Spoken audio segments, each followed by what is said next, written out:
Les créateurs de Floaté reviennent sur l'offre très étonnante que leur a faite Anthony Bourbon dans Qui veut être mon associé ? Ce mercredi 25 janvier, et dévoilent comment a évolué leur entreprise depuis l'émission.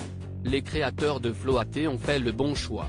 Ce mercredi 25 janvier 2023, M6 diffusait un nouvel épisode de Qui veut être mon associé ?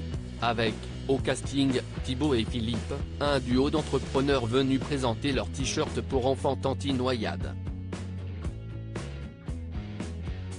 Le produit a immédiatement emballé Anthony Bourbon, qui a fait une offre inédite, 100 000 € pour 20% de leur marque, la moitié de ce qu'il espérait, mais seulement s'il acceptait de ne pas écouter les offres de ses camarades. Un choix cornélien pour les deux entrepreneurs, CIST Vrecon s'est immédiatement demandé si ce n'était pas une erreur de ne pas attendre les propositions des autres investisseurs mais, étant donné qu'on avait un délai de réflexion pour se poser, on en a profité, explique Thibaut à Télé Loisirs. Qui veut être mon associé ?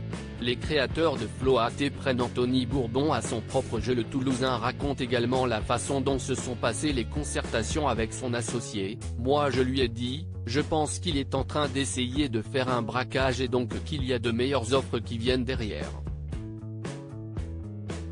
Et Philippe a répondu, justement, servons-nous de ce braquage pour prendre Anthony Bourbon à son propre jeu et lui demander de s'aligner sur notre valorisation. Une stratégie qui a marché puisque l'investisseur a accepté d'obtenir les 20% des parts, contre 200 000 €. Heureusement qu'on a eu ce temps de réflexion pour pouvoir retourner la situation à notre avantage, se félicite Thibaut, qui assure que le risque pour eux était, tout de même très limité. En y réfléchissant, on s'est dit qu'on avait très bien négocié. Et on voit bien que les autres investisseurs n'attendaient qu'une chose, CIST qu'Anthony dise qu'il ne s'alignait pas, pour qu'ils puissent parler à leur tour, remarque-t-il. Les premiers clients de Floaté seront livrés au mois de mars une fois ce juteux marché conclu. Thibaut se réjouit de voir Floaté poursuivre son bout de chemin, notamment grâce à une première campagne de prévente à succès sur la plateforme de financement participatif, Ulule. On a même dépassé notre objectif.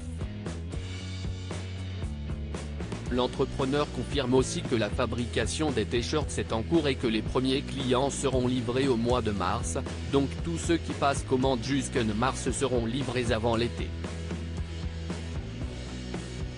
S'ils regrettent de s'être positionnés trop en retard pour que l'on trouve leurs équipements dans les rayons des grandes surfaces de sport cette année, tout cela devrait être mis en place pour 2024. On va proposer de nouveaux produits toujours autour de la protection des risques et des accidents, promet enfin l'entrepreneur qui préfère rester discret, par peur de la concurrence visiblement très féroce. À lire aussi Qui veut être mon associé ? Que devient Nelly de Beauty Mix, le coup de cœur de Jean-Pierre Nadir.